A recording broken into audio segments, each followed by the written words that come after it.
adalah panggilan sayang Indah ke Dava ataupun Krani. Siapa berdua ini Nadia? Ini anaknya Om Sutris, which is sepupunya Indah. Oh, Popo itu mungkin kedua anak kamu mungkin, Tris. Mas, Indah itu tiap kali main ke rumah, Mas, dia nggak pernah main sama Dava Marani loh. Pasti Popo itu bukan panggilan ke anak-anak aku, Mas. Aku yakin anakmu ini agak beda dari yang lain. Cobalah kamu tanyakan ke Indah dulu siapa Popo itu sebenarnya. Nah, Datua, sesuai sarannya dari Om Sutris, sesampainya di rumah, Bapak pun nanyalah ke Indah.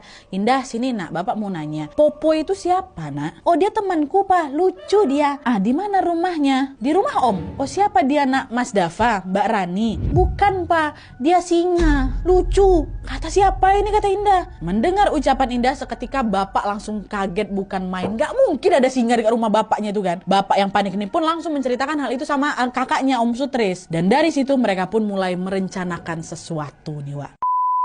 Setelah berunding nih antara Bapak sama Om Sutris, beberapa hari kemudian Bapak sekeluarga datang kembalilah itu ke rumah Om Sutris. Sesampainya di rumah Om, Ibu langsung tuh otomatis digendongnya Indah supaya tidak berlari mencari Popo, Wak. Dan pada saat itu di rumahnya Om sudah ada seorang kiai di ruang tamu. Mereka ngobrol tuh di sana ya kan. Pada saat itu kiai udah tahu semuanya, Wak, dari Om Sutris. Dan saat itu Bapak, Ibu, Om Sutris gak banyak bicara. Mereka ini seperti sedang menunggu apa yang akan dilakukan sama kiai, Wak. Dan tidak lama kemudian tiba-tiba Pak Kiai ini mengeluarkan satu buah pisang yang kalau kata Indah orang Madura nyebutnya pisang mas, Nadia. Pisang itu dibelah jadi dua, satu bagiannya dilempar ke arah lorong tempat di mana si Popo itu berada, dan satu bagian lagi disuapkan ke mulut Indah. Dan kalian tahu, sejak saat itu secara mengejutkan Indah tidak pernah lagi bisa melihat keberadaan Popo.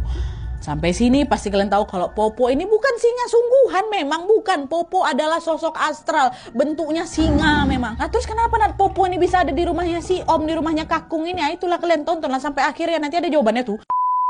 Dan semenjak pisah sama Popo ini, Wak, entah kenapa Indah ini jadi parnoan dan merasa seperti ada sesuatu yang janggal gitu loh di sekitar dia. Hal itu terus terjadi berulang-ulang hingga saat dia ini masuk kelas 1 SMP. Salah satu kejadian yang bikin si Indah ini parno adalah ketika pada suatu pagi Indah ini lagi jadwal piket kelas, Wak, di sekolahnya. Nah, pas dia lagi nyapu-nyapu kelas, tiba-tiba dia mendengar ada banyak suara orang berteriak dari luar kelasnya. Kagetlah dia kan, buru-burulah dia lari keluar untuk melihat apa yang sebenarnya terjadi. Dan ternyata, Wak, dari depan pintu kelas itu Indah melihat sekolahnya masih sepi.